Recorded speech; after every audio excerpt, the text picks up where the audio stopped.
Olá, meu nome é Vinícius. Como vocês podem ver no título do vídeo, nós iremos partir do universo de C.S. Lewis, que eu creio que seja um escritor que todo mundo conheça, para pensar no processo de formação e sedução do leitor por meio da construção morfológica.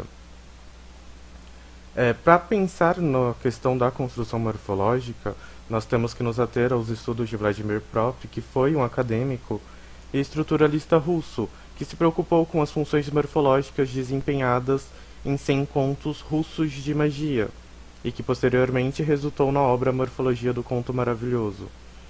É a partir desse pensamento sobre a estrutura morfológica por ele proposta que é possível identificar o percurso narrativo por meio das funções e ações das personagens no romance das Crônicas de Nárnia de C.S. Lewis.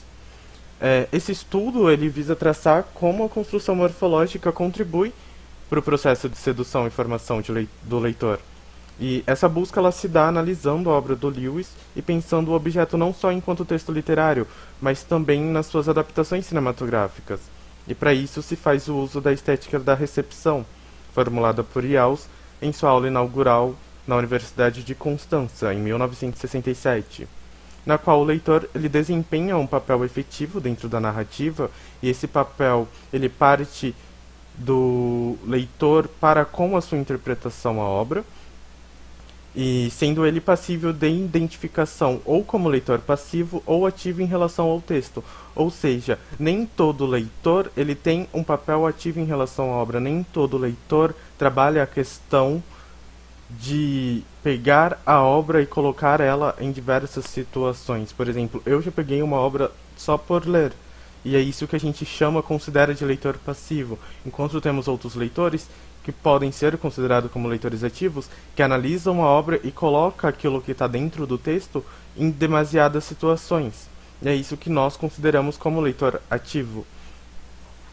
E o leitor ativo, em relação ao texto, ele estabelece relações anacrônicas e diacrônicas em relação à obra, ou seja, ele é capaz de estabelecer interpretações internas e externas à obra. É por meio do papel do leitor no texto que as funções das personagens e suas áreas de atuação se consolidam na estrutura morfológica, pois cabe ao leitor o jogo do texto, isto é, a interpretação interna e externa da obra, seja literária, seja cinematográfica. Então consolida-se a sedução do leitor por meio do processo de interpretação que ele faz em seu juízo de valor, demonstrando a importância da relação entre obra e leitor, desta forma complementando assim a sua formação. É importante frisar aqui que o leitor, quando ele estabelece relações entre a obra, que a gente tem o jogo do texto, o jogo de interpretação entre o leitor e a obra, isso causa uma visão positiva da obra para a sociedade.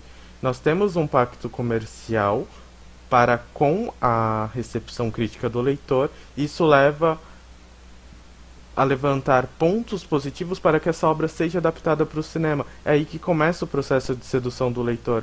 Se o leitor se interessa por uma obra, por que ele não se interessaria por uma obra, um filme dessa obra? Então aí nasce esse processo de sedução do leitor do mercado e do próprio leitor, porque o leitor ele é induzido a querer aquele produto, ele é induzido a querer mais. Então uma obra como as Crônicas de Nárnia, que tem 7 volumes, foi pensada de forma a seduzir o leitor. A construção morfológica da obra, a forma como os heróis são construídos, é posta dessa forma. Então essa construção literária, essa construção morfológica dos personagens para com a interpretação do leitor é o que a gente chama de processo de sedução. E isso contribui para a formação do leitor porque acontece o jogo de interpretação, o jogo de relações entre o leitor e a obra. E para isso o leitor ele usa o seu conhecimento de mundo que é externo à obra. E é assim que a gente conclui essa questão do pensamento sobre a formação e o processo de sedução do leitor. Muito obrigado.